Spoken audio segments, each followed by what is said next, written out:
Le Niger, pays à vocation essentiellement rurale, a une longue tradition artisanale, notamment dans sa partie septentrionale où l'activité a depuis des siècles occupé les femmes.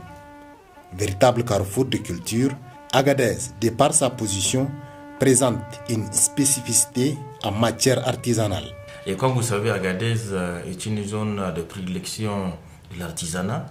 Et parmi l'artisanat qui est utilisé, nous avons une branche qui est tellement importante, surtout pour les femmes, qu'on appelle donc la vannerie.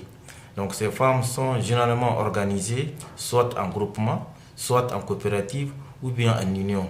Mais de l'autre côté, nous constatons aussi qu'il y a des femmes qui n'arrivent pas à s'organiser, qui travaillent dans l'informel. Et nous faisons chaque fois des sensibilisations pour amener donc ces femmes à s'unir pour pouvoir bénéficier des différentes formations qui sont celles-là qui sont organisées donc reçoivent régulièrement.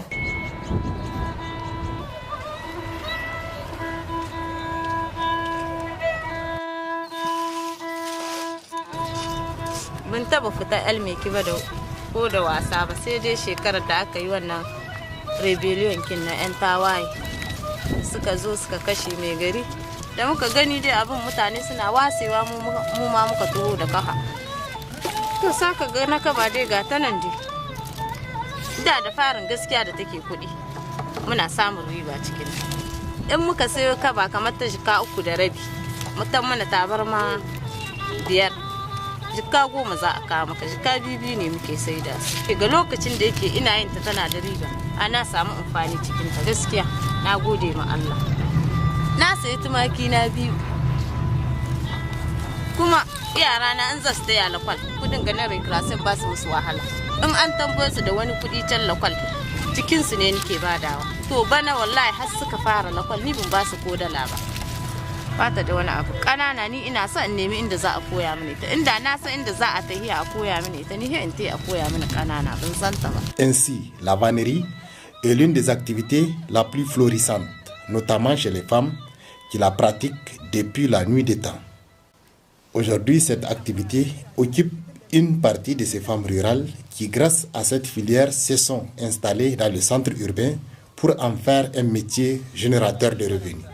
Gadawa suka koya mini shi sai da na koya kanana sai na koma manya yanzu da na fara manya shekaran farawan astibal wanda aka fara nan a Agadez lokacin nan na fara wadanga kuma Allah ya mini dalili na yi amfani da su tun da na shige su tabarakallah na yi gida na sai karai da su na gina karai da su na yi ma yara na arme da su mata guda 3 tabarakallah na musu arme da ita kuma tabarakallah na taya na namiji kuma shi ma yayi arme kuma har yanzu sun shi ne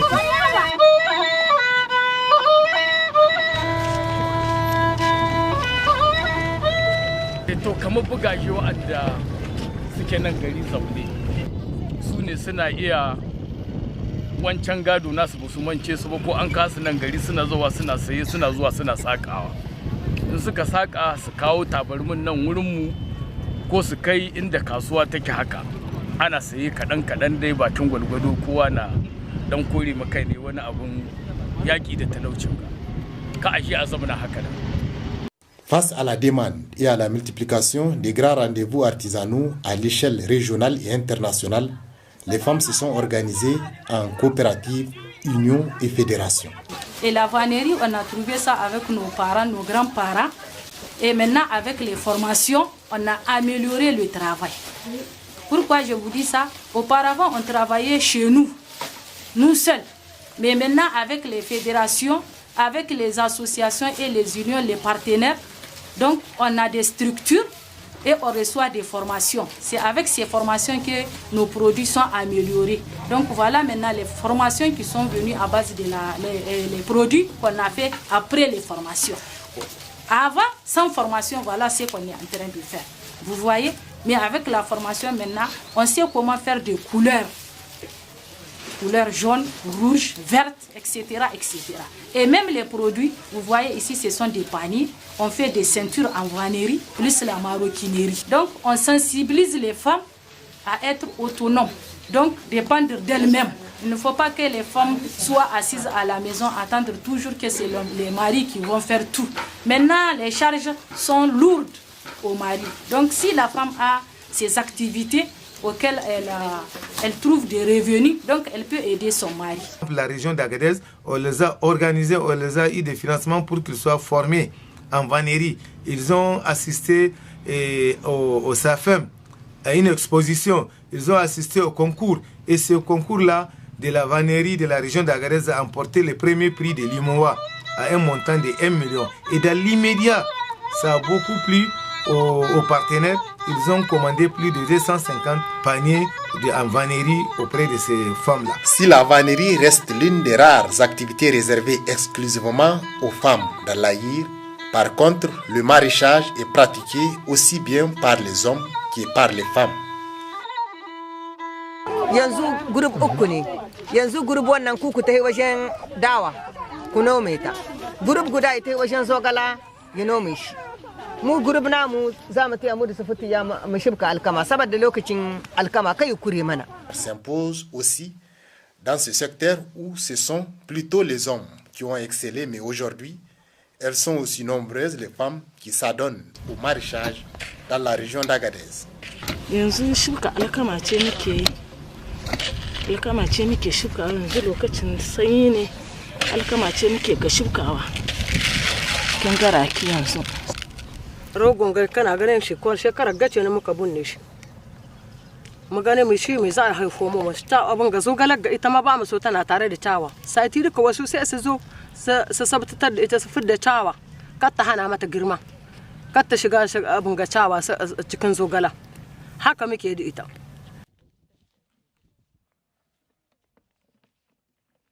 Mun zuba ma shu, mun zuba ma salati, mun zuba dukansu mun zuba musu yanzu petit wacce muke zuba ma don saboda kwari su mutu. Ya ma fuda yana zuba da haka nan ma muke muna zuzzuba amma yana ta zuba.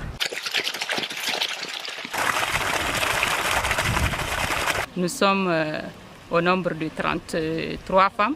Nous sommes regroupées en 3 groupes. Donc d'autres s'occupent de la tomate, d'autres font le moringa, d'autres font du blé.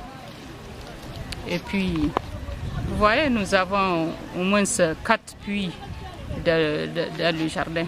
Mais malheureusement, c'est le seul puits qui est fonctionnel pour le moment.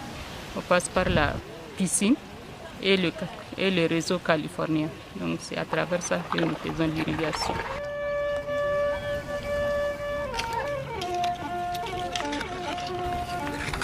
yanzu ga nan mun gyara shu can mun shibka shu mun gyara mishi mun fidda mishi salte mun gyara mun fidda ciyawa yanzu mun komo mun shibka alkama har mun ida shibka ga yanan za mu ba da ruwa muna ruwa kuma in ka ida shibka ka sako ruwa sai ka danga gyara musu hanya su samu su dahi da kyau su wuce da kyau.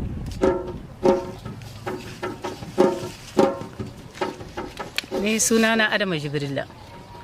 Mu ne muke kulawa da aikin tumati na garka wagga ta mata. Akwai masu kulawa da su zogale su alkama, mu aikin mu kulawa da tumati wagga. In taddafi mu fidda mata tsutsa, mu fidda mata ciyawa, mu kulawa da ta rube mu fidda ka taba ta sauran. Aikin mu kenan muna. Amfani da muke samu tumati kaga muna samu mu yi miya ciki. Kuma muna saida ma mata yan uwanmu masu sari su zo su kasa su saida gida.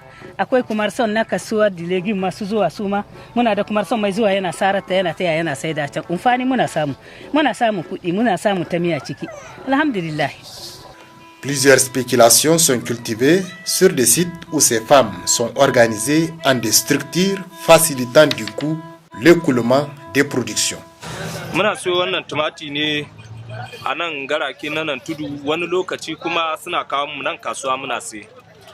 To sai ban wannan inda sun kawo mu nan kasuwa mun hijin daɗi saboda mun same shi a sauƙaƙe saboda wurin saida muna saida mutane da sauƙi. In muna saida mutane da sauƙi su ma sun hijin daɗi su sa albarka a cikin wannan noma rani na nan Agadez wanda da shine ta dogara. Muna cikin garkanmu muna aiki muna noman zogala da shu da alkama muna aika da yawa amma muna da son ilimi har yanzu na noma, kuma muna son kare, muna son taimakawa don mu ji dadin ayyukan musu ta daidai. Muna da energy solar da muka taba dose muka aika ma Cimmadan lokacin nan tana ministarkin mata a Yamai. Muka aika mata ta yi kokari tabarkalla ta samu mana energy solar. Energy wannan abin da ya adana ba mu ji karhin aiki kwarai cikin shi, baturori ne da muke so a kama mana a sa mishi baturori don ruwa su yi shemu. Kenan ni fatar da nake yi matan ga da suka yi shekara nawa suna jira, suna kokari, suna fudda abinci amma bai isa su muna so a kula da su, muna so a kama musu suma su fudda mu kansu haushi tunda suna da hanzari. Le défi reste donc grand pour ces femmes qui mènent une lutte quotidienne, même pas pour chercher des profits dans le métier qu'elles exercent, mais juste les moyens de subsistance, et elles en sont fières.